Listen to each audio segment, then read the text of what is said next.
Ba mẹ ruột của tôi vì bảo vệ đứa khác đã tống tôi vào tù để cứu đứa con nuôi. Tôi tuyệt vọng tới mức tự tìm cái chết. Nhưng họ lại cảnh cáo tôi đừng làm loạn nữa. 5 năm sau, tôi ra tù, nhất định phải khiến cả nhà họ tan cửa nát nhà. Ngày tôi rời trại giam, đứa con nuôi nhà Ôn đến ôn tình đến đột nhiên đổ bệnh. Chỉ có mỗi tài xế tới đón tôi. Tới khi đèn nhà sáng rực, cả nhà họ Ôn mới lững thững về muộn màng. Về rồi hả? Gọi nó xuống ăn cơm cùng đi. Di Trần tới phòng khách gọi tôi. Tôi ngoan ngoãn mở cửa, bước xuống lầu cùng dì. Mấy năm lầm lũi trôi qua, tóc tôi đã bạc trắng từng mảng. Người gầy như que củi. Tôi lờ đi ánh mắt ngỡ ngàng của mọi người. Lặng lẽ bước tới chỗ trống cạnh bàn ăn. Nhìn rõ từng sợi tóc bạc trên đầu tôi. Mẹ Ôn không kìm được nữa, bật khóc nức nở. Mẹ ơi, đừng buồn nữa. Ôn Ôn đã về rồi mà. Chuyện qua rồi. Ăn cơm trước đi nào, ha ha ha. Ăn cái này đi. Đây là thói quen ngày xưa của chúng ta. Từ hồi thích tôi, Phú Minh Lê đã hay cắt bò bít tết cho tôi. Nhưng từ khi Ôn Tình xuất hiện, đặc quyền này đổi sang người khác mất rồi. Vì anh ta bảo đó là em gái tôi. Chị lớn thì phải nhường em nhỏ. Huống chi em nhỏ sức khỏe yếu, cần được chăm sóc nhiều hơn. Ai cũng thấy chuyện đó bình thường. Hừ, chỉ mỗi tôi là nhỏ nhen, tính toán, chẳng biết điều gì hết. Không ngờ giờ lại được hưởng đặc quyền này lần nữa. Ôn Tình mặt mày xa sầm. Em ngồi cạnh Phú Minh Lễ. Chỗ đó từng là của tôi. Cảm ơn Ôn Ôn nhé. 5 năm qua con sống thế nào, ổn không? Rất ổn. Hừ, ổn hay không trong lòng chẳng rõ sao nổi. Hỏi làm gì nữa? Thôi, chuyện cũ bỏ qua hết đi. Từ nay bù đắp cho Ôn Ôn là được rồi. Ôn Ôn, ăn nhiều vào con. Nhìn con gầy đi bao nhiêu kìa. Ba ơi, trước khi vào tù ba cũng nói sẽ bù đắp cho con mà. Ba Ôn mặt mày dịu lại. Vì cái gọi là bù đắp mà ba luôn muốn nói, thật ra chỉ là cho tôi thêm chút hiểu và quan tâm thôi. Nhưng giờ tôi chẳng cần mấy thứ hão huyền đó nữa. Chị ơi, ăn cơm trước đi.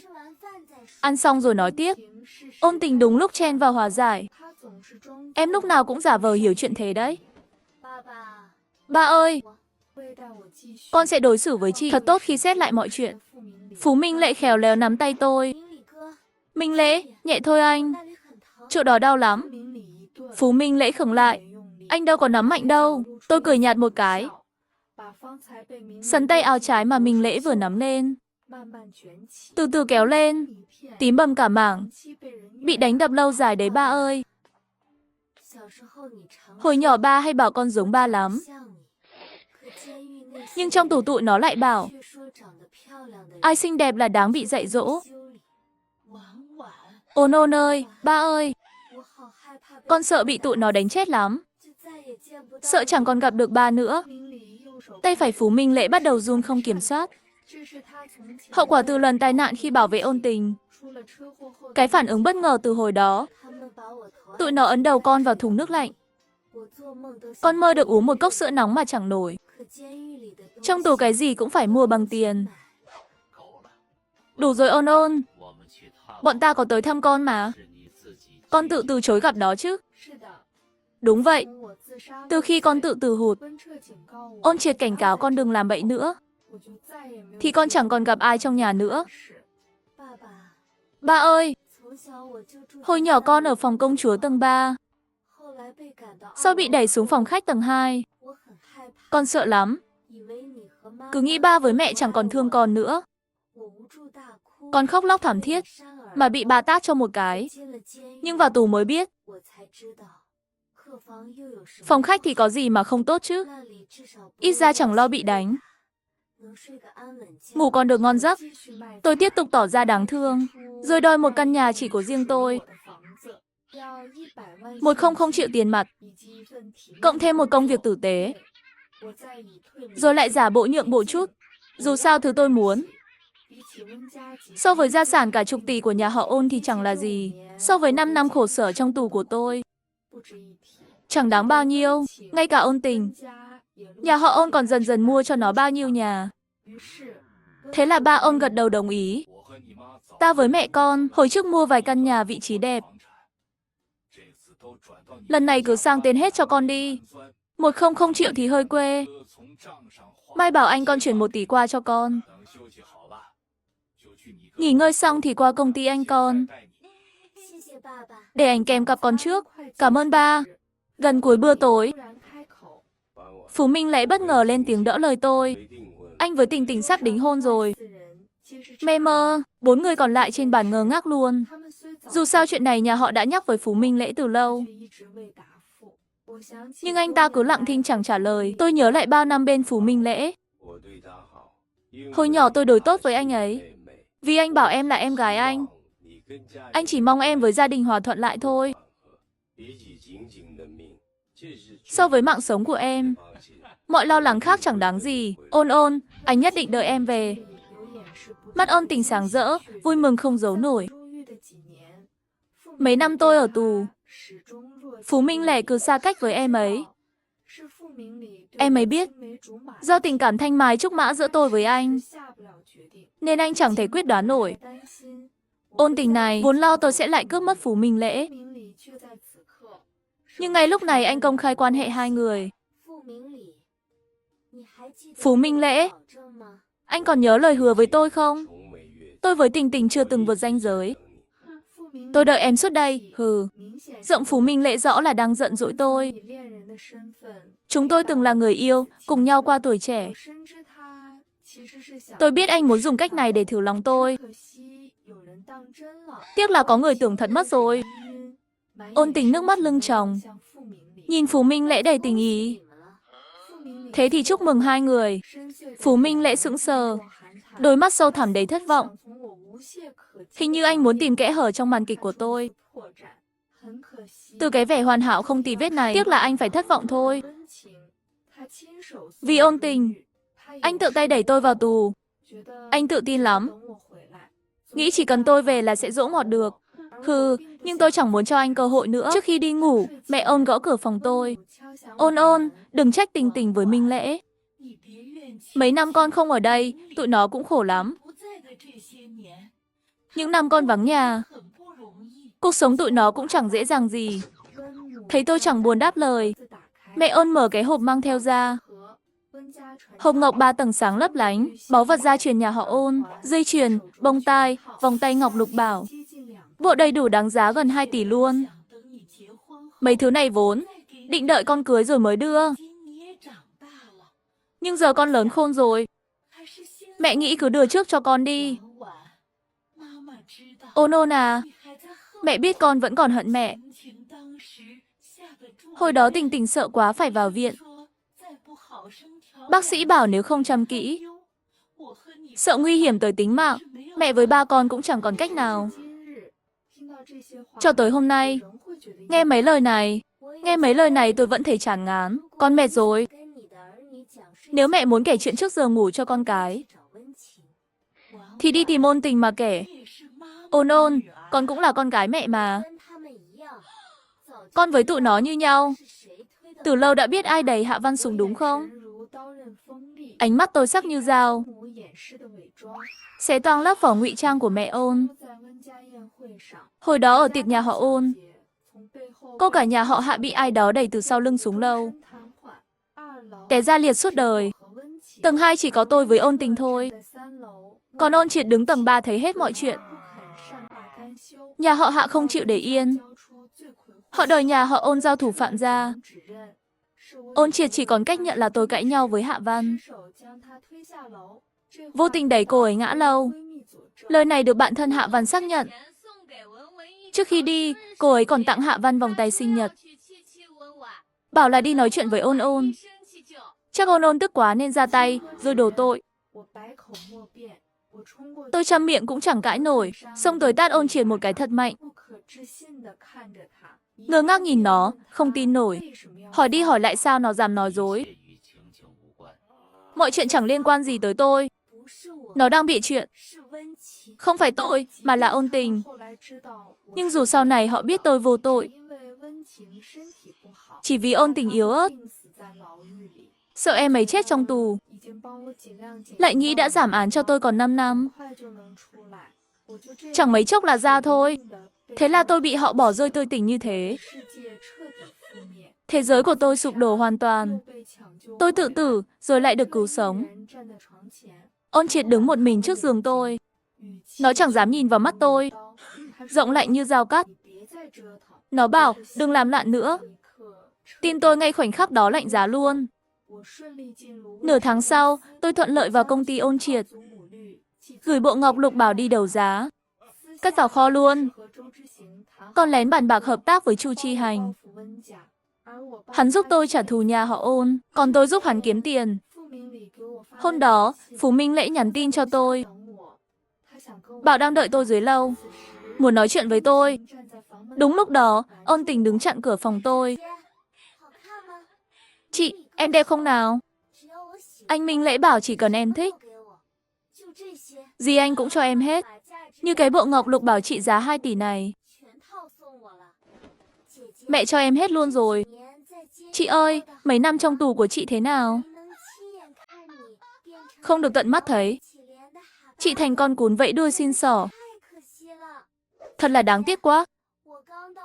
Chị ơi, năm em mới tới nhà họ Ôn. Thấy chị như công chúa được mẹ dắt tay. Chị biết em ghen tị cỡ nào không? Lúc đó em đã thề thầm. Phải cướp hết mọi thứ của chị. Ôn Tình, em thắng rồi. Đúng, em thắng rồi. Em giả ngoan, giả hiểu chuyện. Em cố học, cố chơi đẹp với mọi người. Để cả nhà ước gì em mới là con ruột. Cả nhà vì em mà chẳng thèm đói hoài tới chị. Thậm chí tự tay đẩy chị vào tù. Dù cho họ đoán được người đẩy Hạ Văn xuống lầu là em. Hừ, em không nên đẩy Hạ Văn xuống. Cô ấy chỉ thích Phú Minh Lễ thôi. Có gì sai đâu chứ. Giờ cô ấy nằm liệt ở nhà. Chỉ tại cô ấy yêu nhầm người thôi. Cái con ngốc đó. Chỉ vì cái vòng tay mà dám chạy tới khoe khoang với chị. Ha ha, thì sao đâu mà. Một phát xử lý được cả hai người. Đến ông trời cũng giúp em. Nhân chứng duy nhất là anh trai. Mà anh ấy chọn em. Tôi biết sao Ôn Tình đột nhiên điên loạn chặn tôi lại. Vì thời gian của em nó chẳng còn nhiều.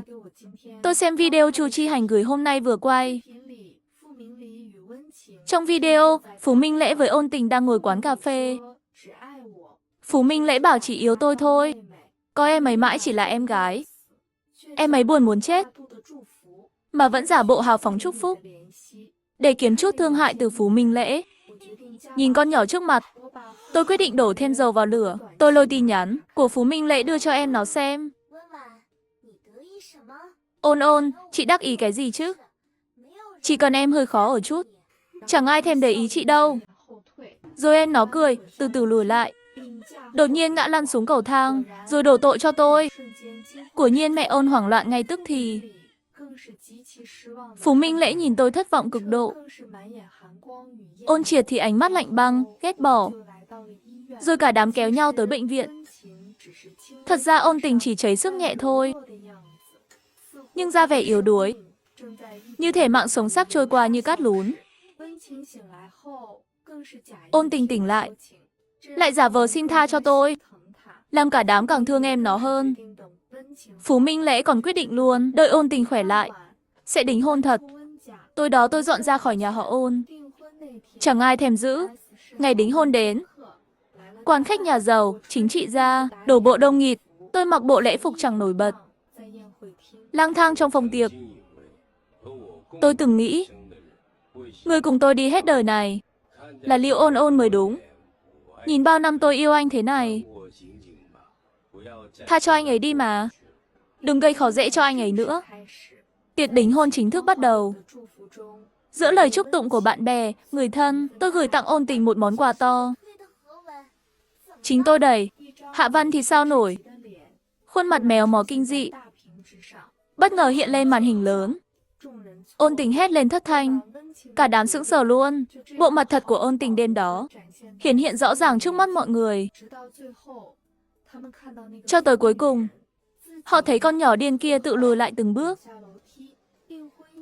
rồi lăn xuống cầu thang, khiến tiệc đính hôn kết thúc trong trò hề.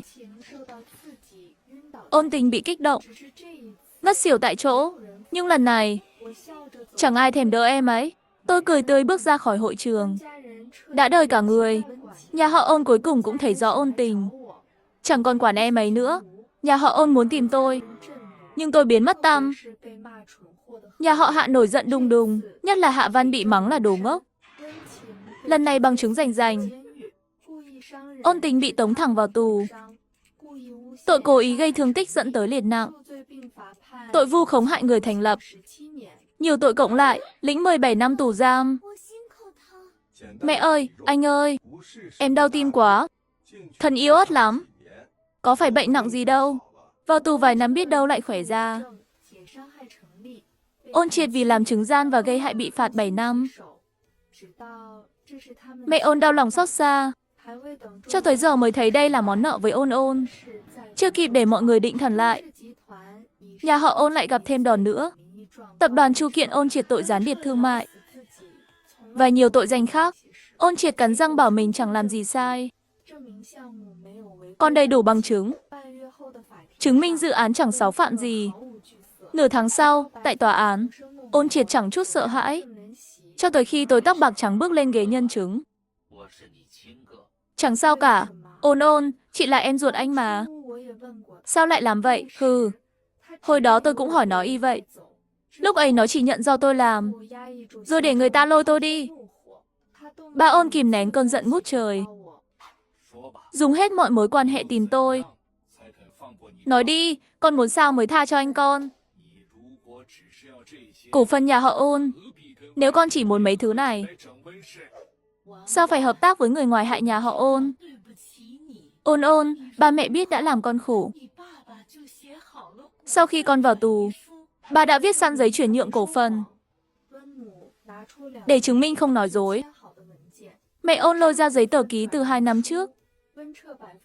Giấy chuyển nhượng cổ phần nhà họ Ôn. Ôn Triệt 10%, tôi 5%, Ôn Tình 5%. Ôn Tình, con chó nhặt về. Mà ngang hàng với tôi cơ đấy.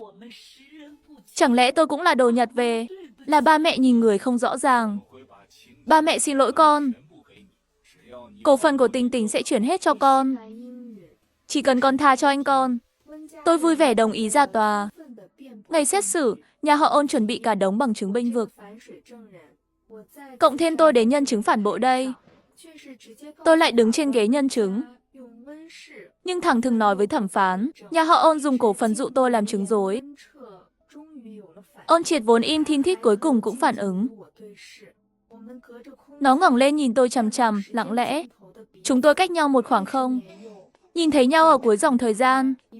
Hồi còn bé tí, tôi hay quấn lấy nó, gọi anh ơi suốt ngày. Sau này nó nắm tay Ôn Tình, càng lúc càng xa tôi. Chắc giờ nó hiểu được. Cảm giác tim tôi chết lặng trên tòa hôm đó rồi nhỉ. Ôn Triệt tự tử trong tù. Trước đó nói muốn để lại hết tiền cho tôi. Mẹ Ôn chịu không nổi cú sốc, điên loạn luôn. Do tôi trở mặt bất ngờ, ba Ôn chẳng đưa tôi cổ phần như đã hứa.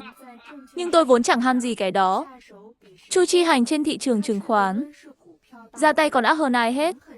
Hắn nhân lúc cổ phiếu nhà họ Ôn lao dốc, thâu tóm dữ dội luôn.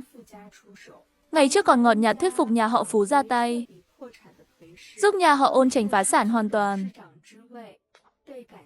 Ba Ôn mất ghế chủ tịch, bị đá khỏi vị trí. Giờ đầu với số tiền trong tay Chu Chi Hành chẳng nổi nhà họ Phú. Sao không nhờ ba cậu giúp đi, để cưới được một cô gái? Tôi sớm cắt đứt với nhà rồi, còn suýt tức đến hộc máu nữa.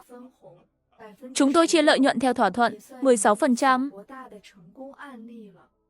Coi như vụ lấy ít đánh nhiều thành công rực rỡ. Sau đó, ngày nào tôi cũng nhận tin nhắn quan tâm từ mẹ Ôn. Hơi điên khùng khùng chút, nhưng tôi chẳng thèm trả lời. Ba Ôn sức khỏe xuống dốc thê thảm. Tuổi trung niên, sự nghiệp tan tành, gia đình tàn nát. Ông ấy sẽ sống trong hối hận và dằn vặt mãi, cho tới cuối đời tàn tạ. Chuyện đính hôn của Phú Minh Lễ với Ôn Tình chẳng ai nhắc nữa. Cú sốc từ sự thật quá lớn. khiến anh chàng này cả đời không tin tình yêu nữa. Gã đàn ông từng được yêu thương nửa đời, cuối cùng cô đơn tới chết. Chốn thương trường chẳng có tường nào kín gió. Cả giới này ai cũng biết, kẻ đứng sau lật đổ mọi thứ là ai. Họ vừa suýt xoa ba mẹ ôn vì con nuôi, mà để nhà tang cửa nát. Vừa sợ tôi như tránh rắn rết, nhưng tôi chẳng quan tâm mấy chuyện đó.